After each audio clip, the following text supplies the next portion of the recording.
Hi, welcome to another video in the series of DevOps with Duo that showcases to you how you can leverage the power of GitLab Duo in your SRE, DevOps, or infrastructure workflow. In this video, we'll be looking at how you can manage the configuration of your infrastructure using Ansible with the help from Duo. Either you are new to Ansible completely or you are experienced, but sometimes we all know you might tend to forget certain playbook or certain instructions to specify in your Ansible configuration playbooks. I'm going to be showing you how you can create your configuration and manage them with the help of GitLab Duo. The example scenario we'll be using in this video is you are new to Ansible and you've been tasked to manage the configuration of two servers that will be running a web server. And also your company is very serious with compliance.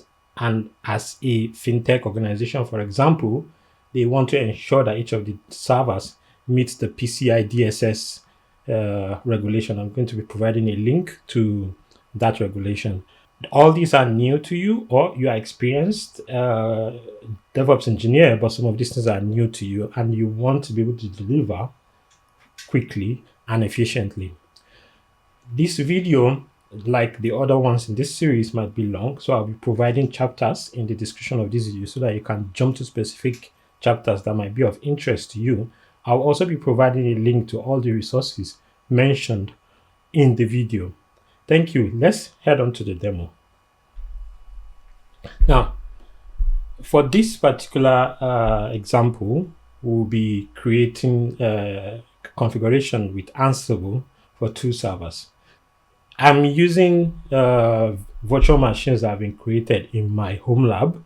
I have two servers created, GitLab Duo Ansible 1 and GitLab Duo Ansible 2. So we'll be using these servers for our demo. And for this specific demo, we've created a GitLab runner.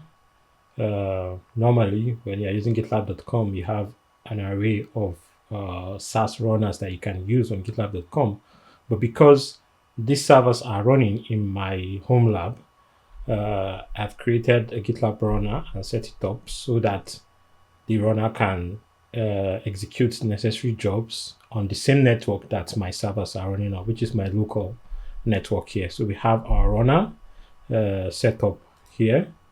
We have our runner set up here, demo runner, while we also have the two servers I'll be using, Duo Ansible 1 and Duo Ansible 2.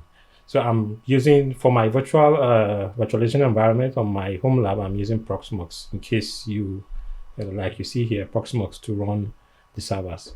Let's go to GitLab and get started. I have created a GitLab project to use for my Ansible playbooks. Ansible, let's do a brief introduction of Ansible if you are not familiar with it. Ansible is a configuration management tool that you can by Red Hat, and you can use Ansible to manage the configuration of your infrastructure.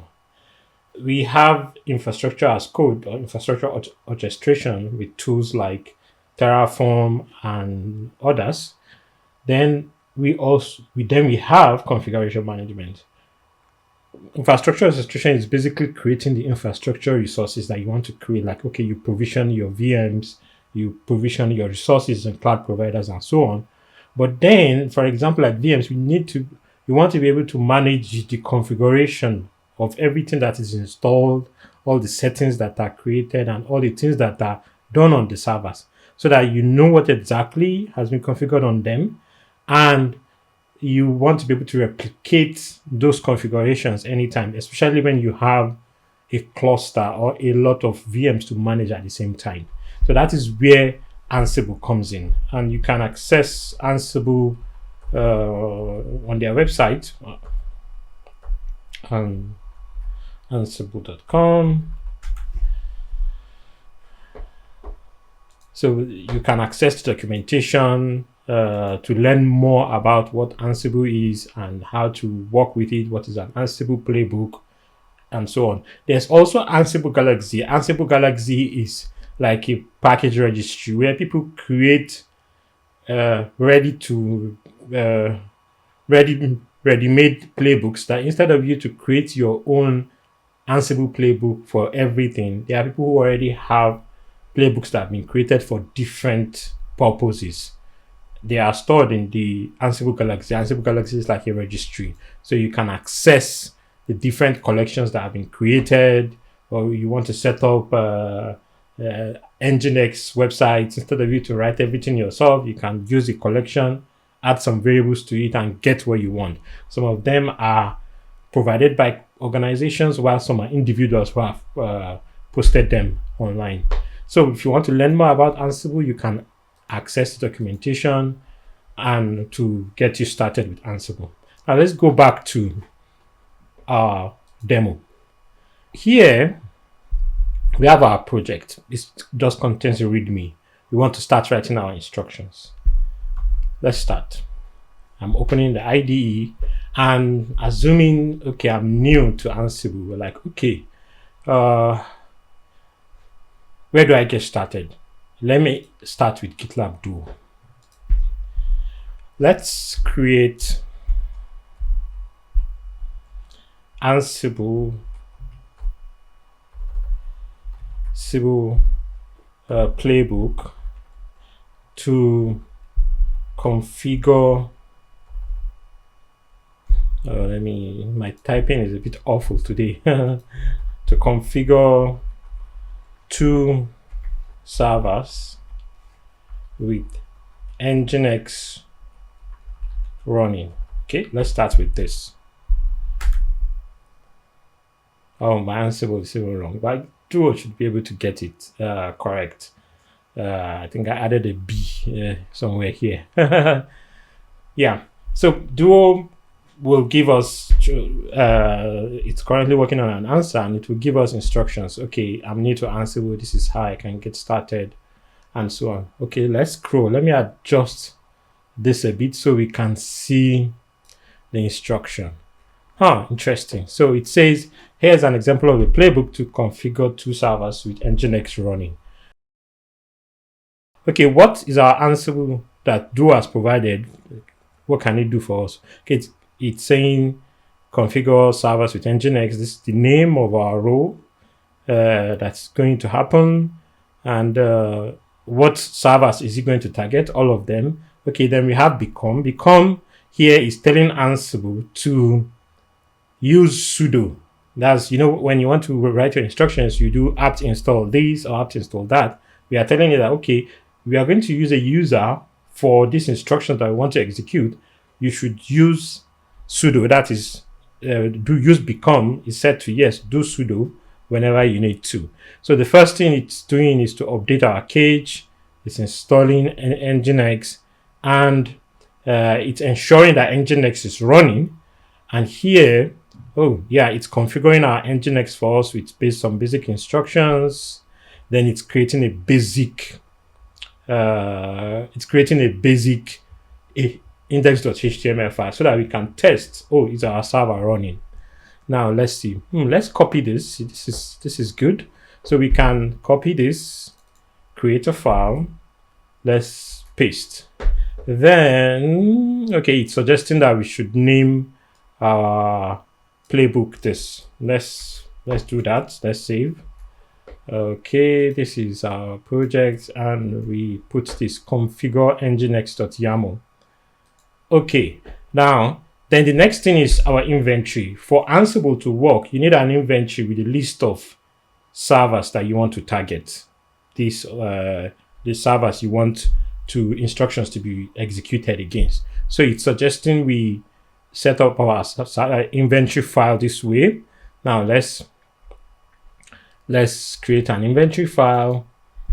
Let me paste this first, then save inventory.ini. Inventory.ini. Okay, now let's save this. Then here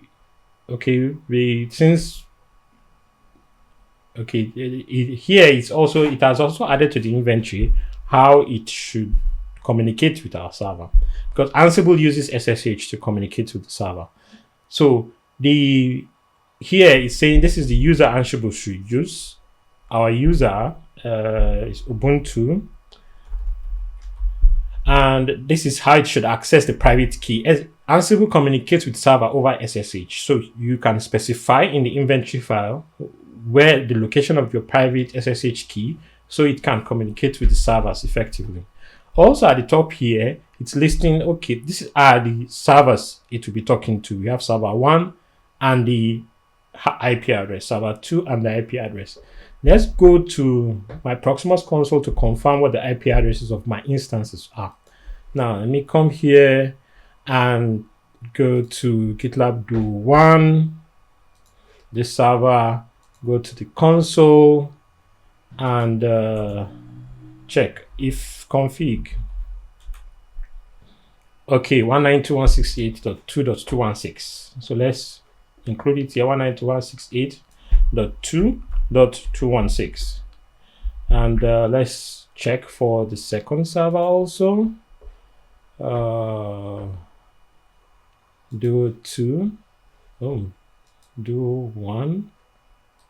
Are they having the same IP address or something else is wrong? Okay, let's see.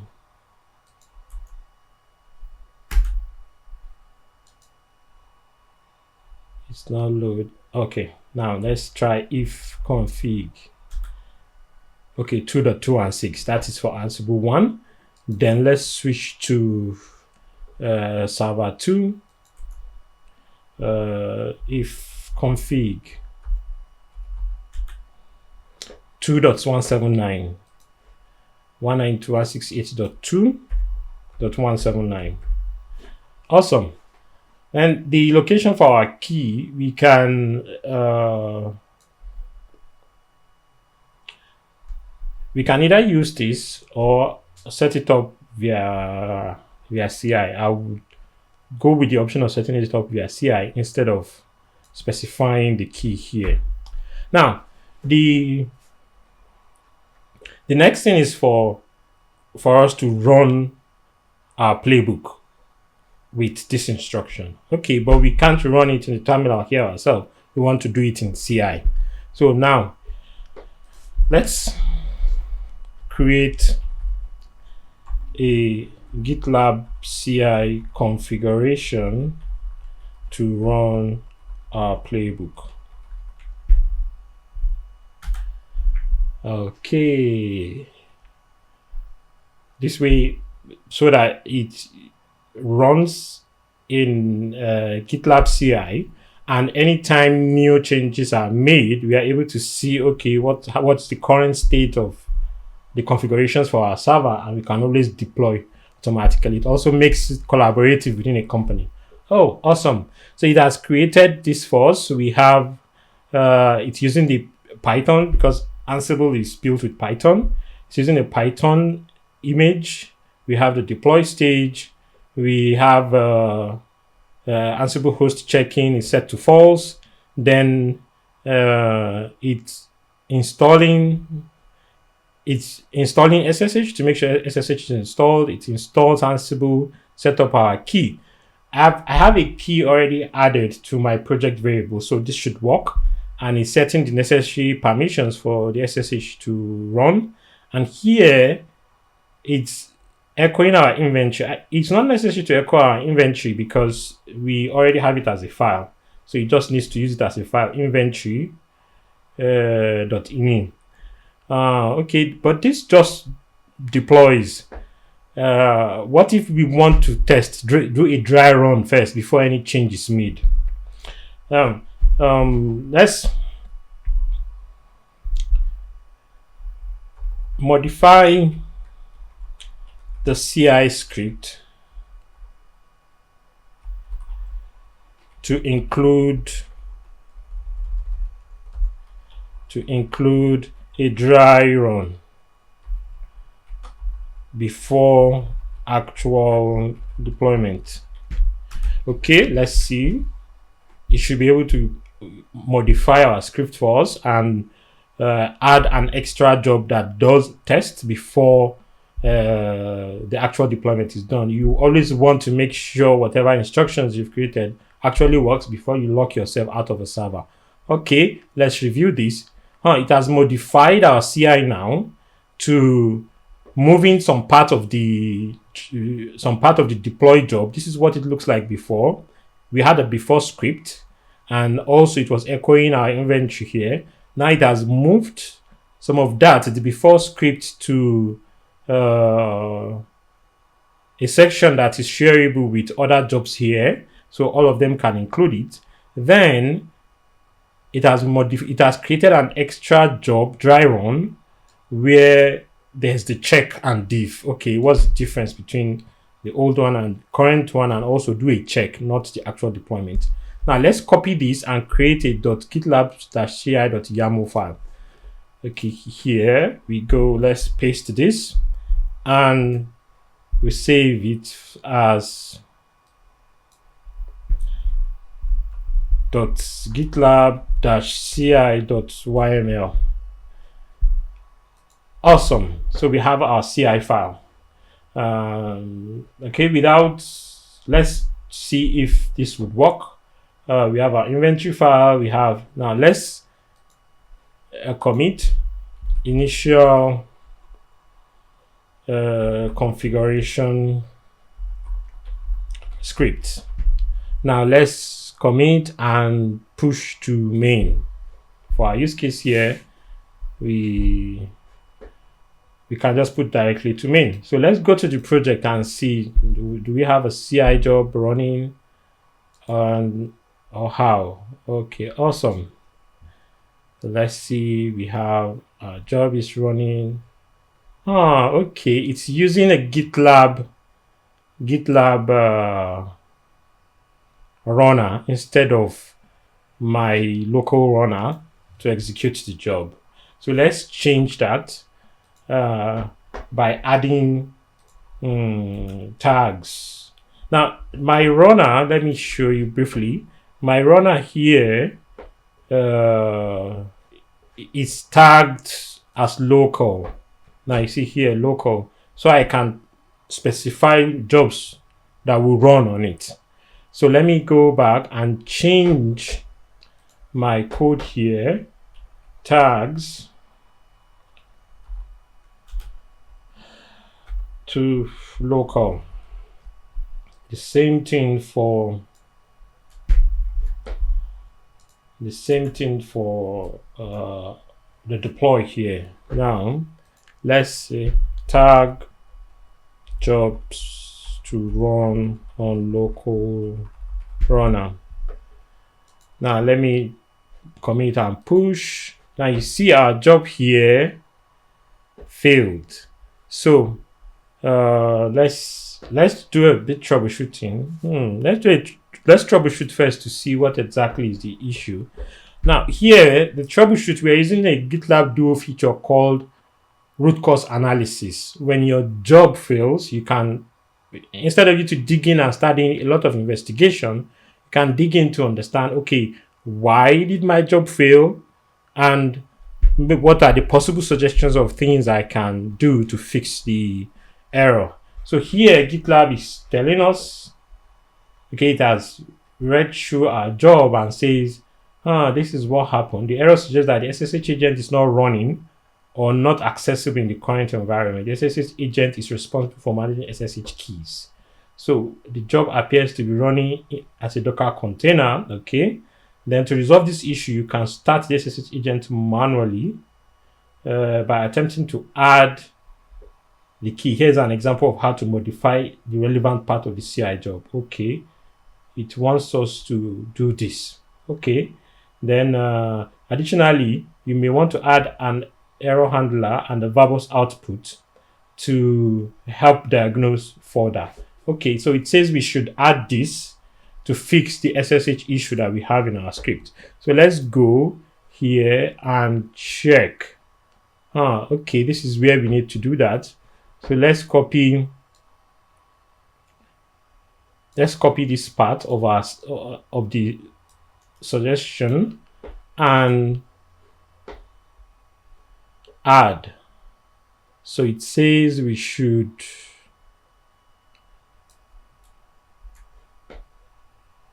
okay, let's start this and this. Let me move this up. Okay. Let's remove this since we have our file already so it doesn't overwrite it. Okay. Now let's fix SSH error. Now let's push and let's check our pipeline to see if it runs this time and on which runner is it. Yeah, it's using our runner this time, tags local. So it's using our runner this time, demo GitLab runner. If you remember the name of the runner server I mentioned earlier, that's this demo GitLab runner. It's using our local runner this time. Awesome, our job has finished running, but it failed. So let's use root cause analysis again to identify, okay, I think we have it here. Could not find the requested resource service. I think this is because we are doing a check and you couldn't find the requested service. We need to add to our Ansible script that, okay, it should not execute certain things in check mode because they will be required. Now, since this is check mode, here we are saying it needs to ensure Nginx is running, but because it's in check mode, Nginx will not be running, so it will definitely fail. Now, so here we have ensure Nginx is running. We go and add to it to not run when Ansible is in check mode. So let's commit.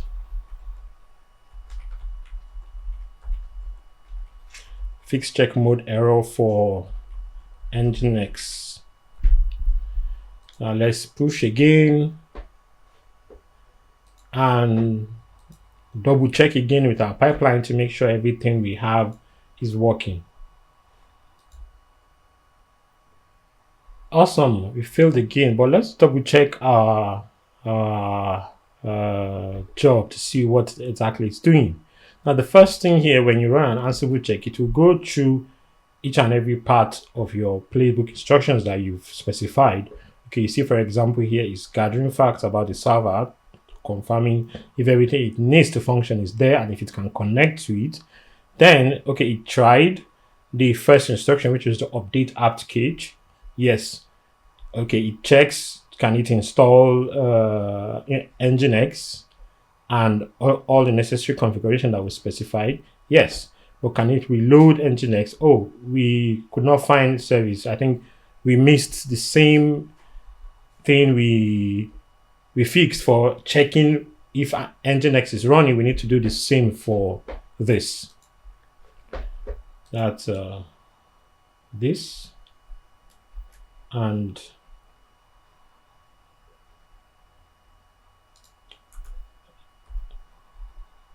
it's a handler. A handler is an instruction that can be called by another role. For example, see this instruction here, reload Nginx, is called by this with notify. That means it's telling it, okay, execute. That's because it's changing the configuration of Nginx, so it wants it to reload after the configuration has been set. So because handlers can be called at any point, instead of you duplicating yourself every time, you can simply create it as a handler and call anytime you want. Let's fix check mode for handler. So let's push once again and check our job to make sure everything is fine.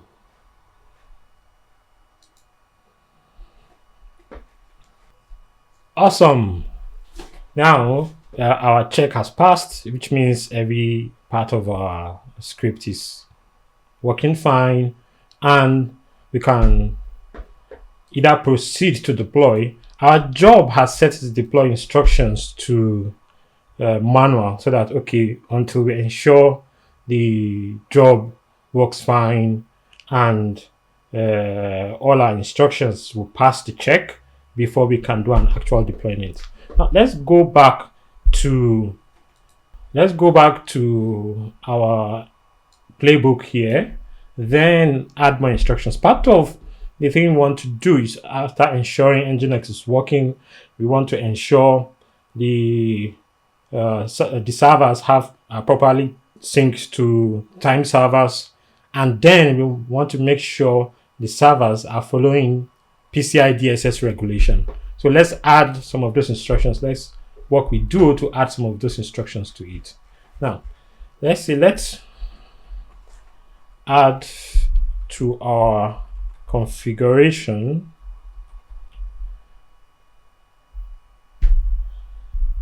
Let's add to our configuration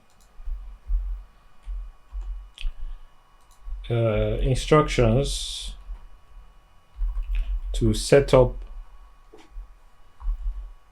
NTP and ensure our servers are using I'm currently in Netherlands, so the Europe, Amsterdam time zone. Okay. Let's give it a few seconds. It should give us the instruction of that. So we are going to build more on the current playbook we have, add more of the roles to it. A file in Ansible is a playbook, and you can have roles separately in a playbook and tasks that you want it to execute, the different tasks that you want it to execute. You see, for example, we have a role here, configure servers with Nginx. Then it has individual tasks that it needs to execute within that. Now let's go to our instruction. Oh, it's actually used our current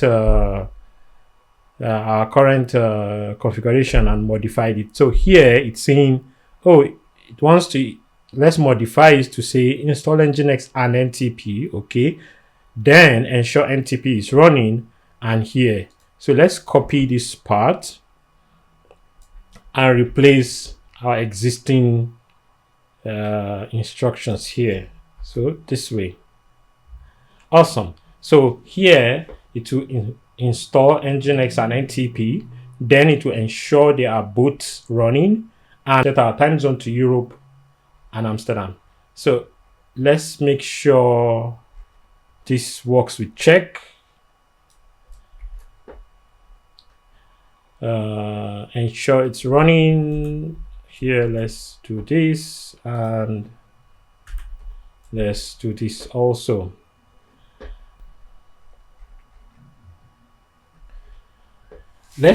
We've added this. Let's work with Duo to add instructions for PCI DSS. We need to ensure our servers meet the PCI DSS regulations. Can you create instructions to add some of the essential regulations to our playbook?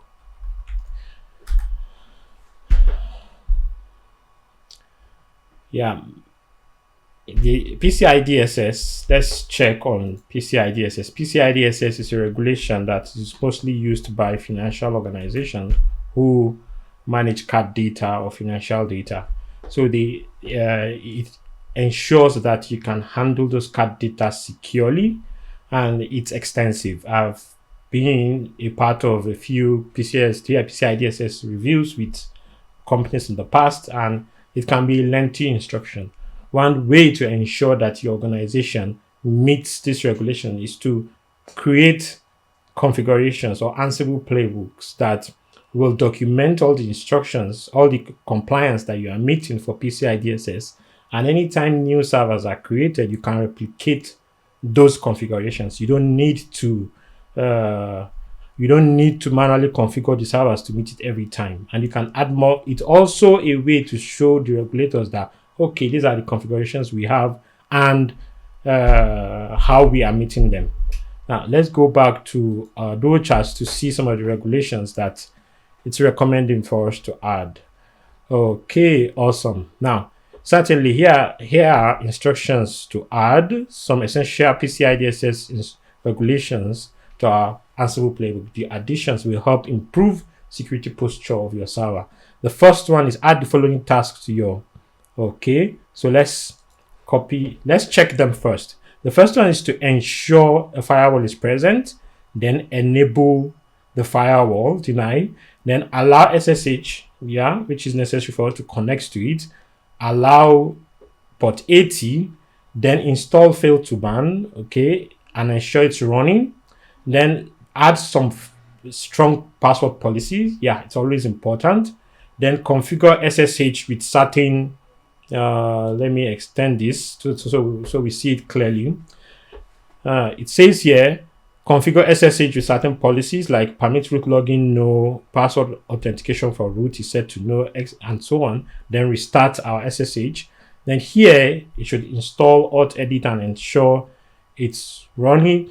Then set file permissions on sensitive files on the server. Then this is a handler to restart our SSH server. So let's copy this. Let's copy, then come down here and add these instructions. Now let's also check to make sure some of the places where it says let's see. So I need to tab some of these to make sure they are aligned.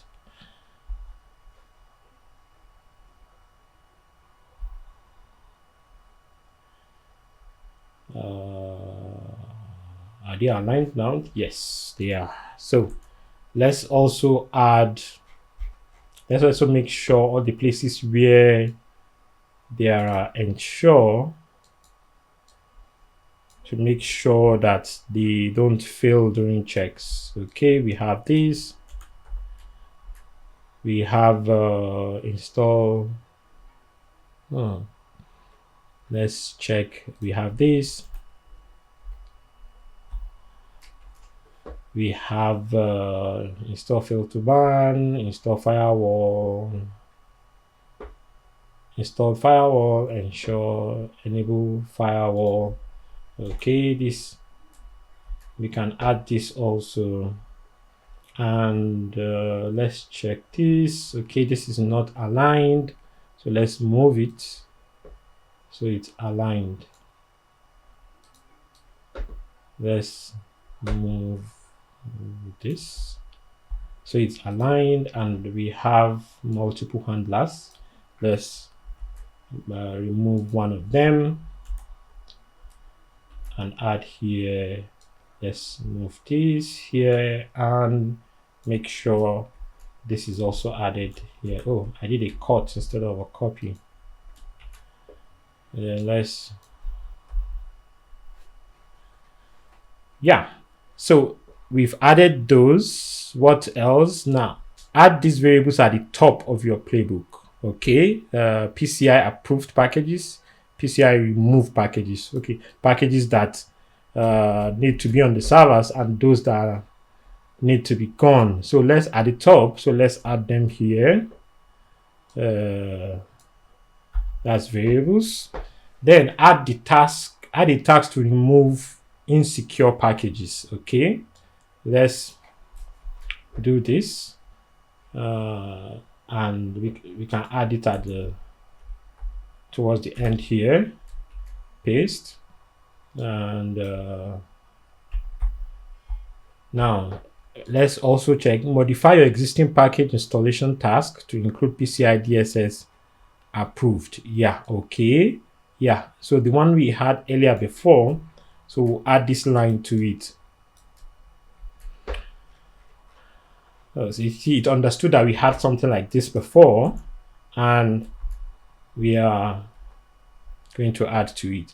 Now, these additions to your playbook will implement several PCI DSS requirements. That's to install and configure a firewall, install and enable fail to ban to prevent brute force attacks, set a strong password policy, secure switch configuration, install and enable audit D for system auditing, set proper permission for sensitive files, remove insecure packages, and install PCI DSS. Now, and it's also saying this is not exhaustive. But it provides a solid foundation for improving your server's security policy. So, and after making these changes, update your CI configuration to run this enhanced playbook. The dry run will now show you the additional security measures. Yeah. So it's important to always make sure you review what you are getting from Duo to make sure it's correct and it's what you actually have planned. Now you can always use the Ansible documentation to verify some of the things that it has provided.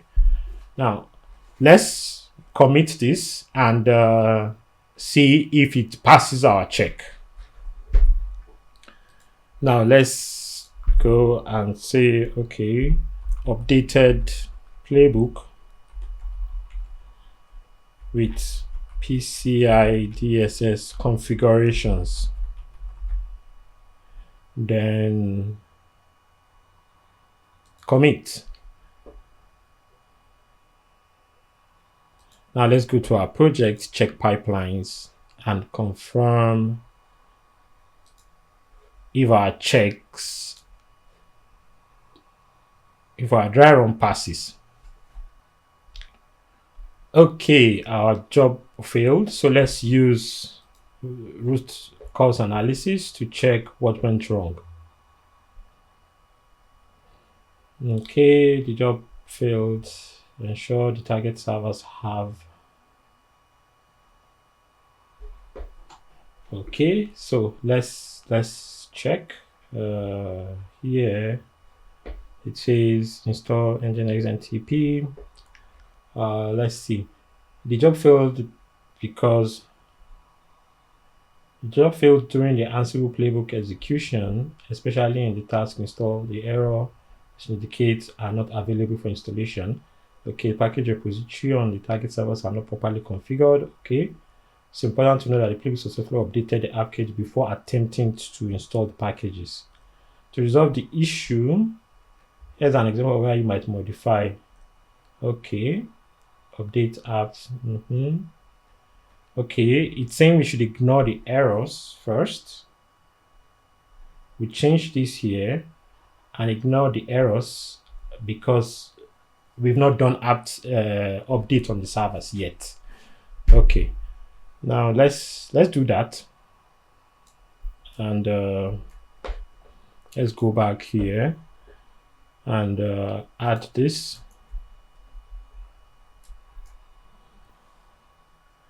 Okay, instead of this, yeah, let's just, that means if we are using this, we can simply we can cut this out and see.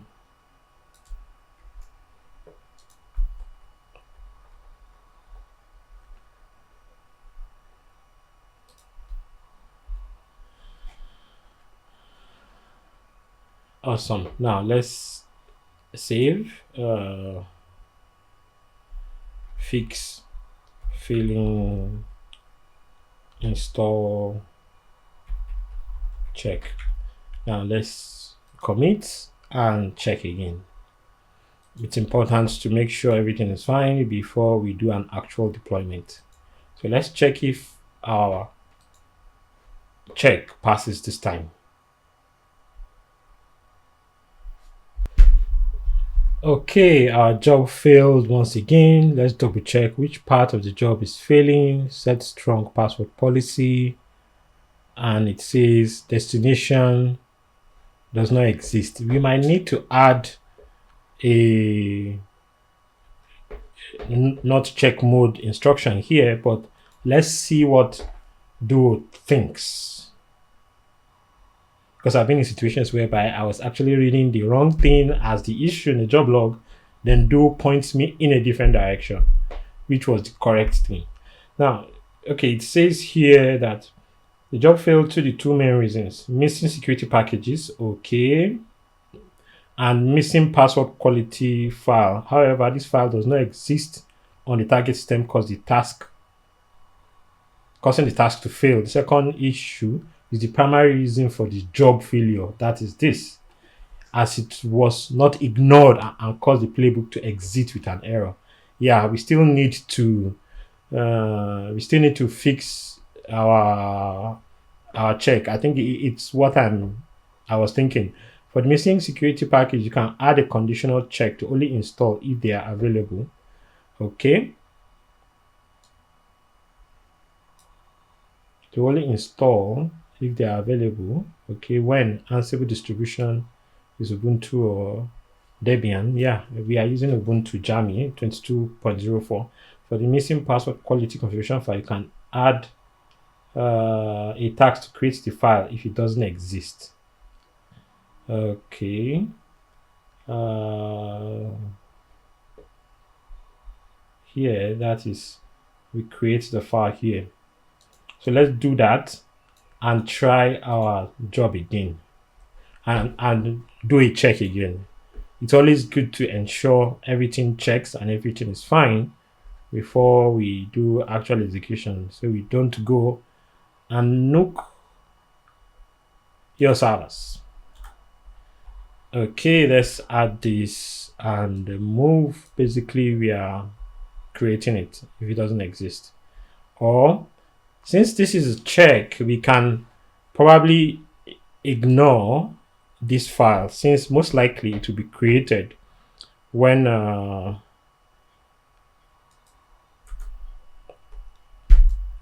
in check mode. It should ignore this file. And let's see, configure this. This is not failing. And yeah, I think this should resolve our issue. Let's fix missing security file issue. Now let's commit this change and check once more. I hope this is the last time. Then we proceed for to deploy. Awesome. Check passed this time, so I think we have everything working fine, and now we can attempt to deploy. So let's do a deploy, and this, because it's manual, we have to trigger it ourselves.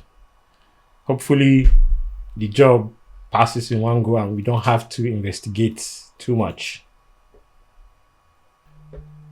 Awesome.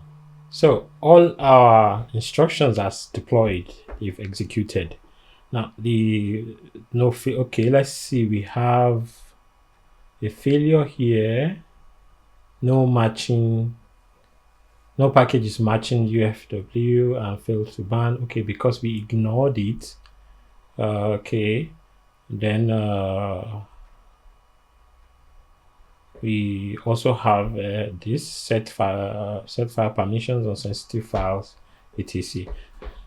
Let's see our server running. Let me pick one of the IP addresses and access them to see if we have our application running. Yeah, it's working. Welcome to Nginx on GitLab Duo Ansible 1. Also, let's check for the second server. Also, yeah, welcome to Nginx on GitLab Duo Ansible 2.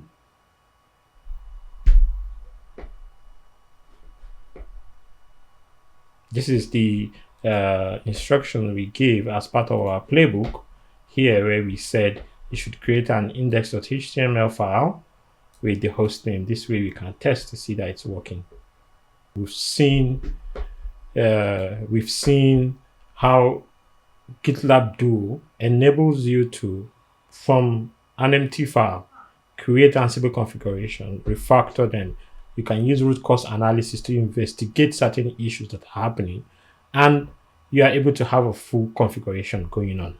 Now, for experienced infrastructure engineers, GitLab Duo can help you find, maybe you have an idea of something you want to do, and instead of going to search for packages and other things, using GitLab Duo helps you get it done faster. Oh, this is an example of what you can use, and this is how you can configure your server or services to implement things. Now, thank you very much for watching this video and listening. In subsequent videos, we'll be talking about different other workflows of DevOps or infrastructure like GitLab Duo can help with. See you in other videos.